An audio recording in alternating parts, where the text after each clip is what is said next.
Suburban Sentinel here with part 2 in our series entitled The Big Shift, where we are looking at changes our civilization is facing in the not too distant future and trying to develop strategies to adapt to new circumstances.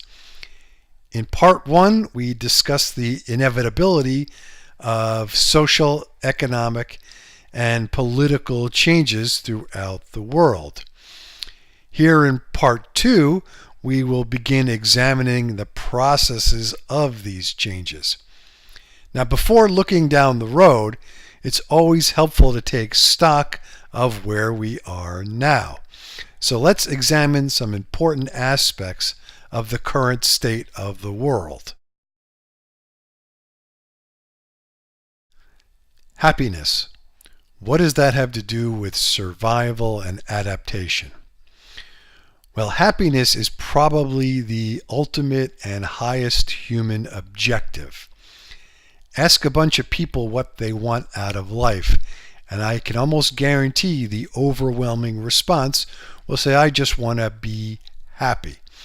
And those that respond with something else, let's say I want $1 million, ultimately probably go back to happiness. Why do you want $1 million? Well, so I can pay off my debt and have money to buy the things I need. Well, why do you want to do that? So I don't have to worry about money. And why do you want to do that? Because it makes me happy.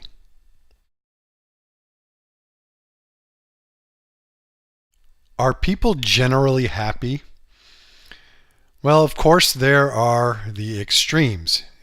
You have some folks who, regardless of circumstances, are miserable 24/7, and then you have others who could be in the worst of circumstances who are farting rainbows, they're so overjoyed.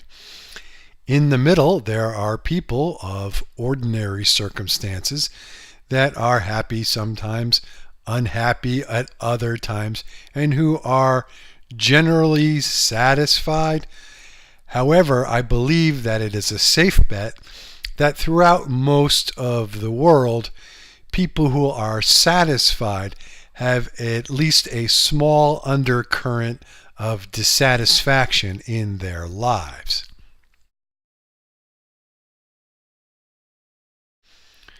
Of course, not only does happiness vary from individual to individual, there are national trends in happiness. How do we do here in the United States? Well, not all that well, considering the overall wealth of this nation. Under the 2013 World Happiness Survey, the United States ranks number 17.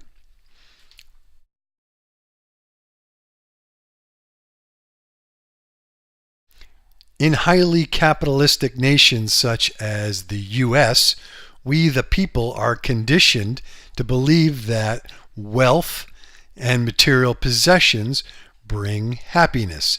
The more money you have and the more stuff you have, the happier you will be. The only problem with this theory is that it is simply not true. There are many studies indicating that once your basic material needs for food, shelter, clothing, etc. are met, the level of happiness does not increase greatly with wealth and material possessions.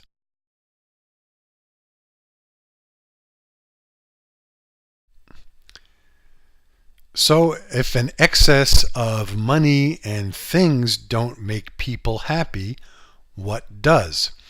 Well, again, those same studies indicate that good health, being connected to friends, being connected to families, and having meaningful or important work really makes people satisfied with their lives.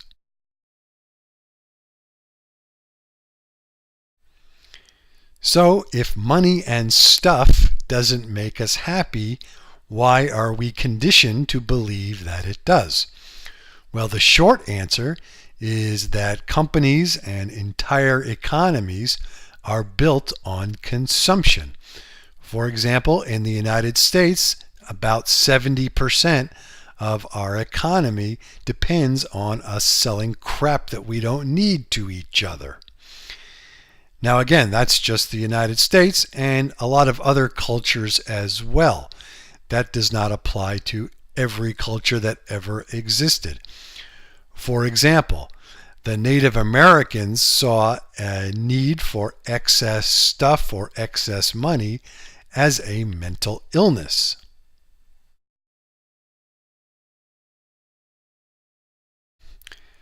So why is all this happiness stuff important? Well, our society is changing and changing rapidly. We want to be able to adapt to new circumstances and hopefully not make the same mistakes that we've made in the past. It would be good if our society, particularly the Western US style capitalistic nations, were not worshiping false idols.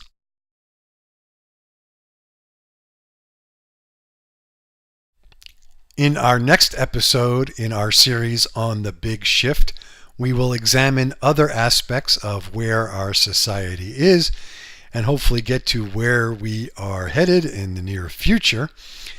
But for now, thanks for watching. This is the Suburban Sentinel. Questions and enlightening comments are always welcome. Be safe, everybody.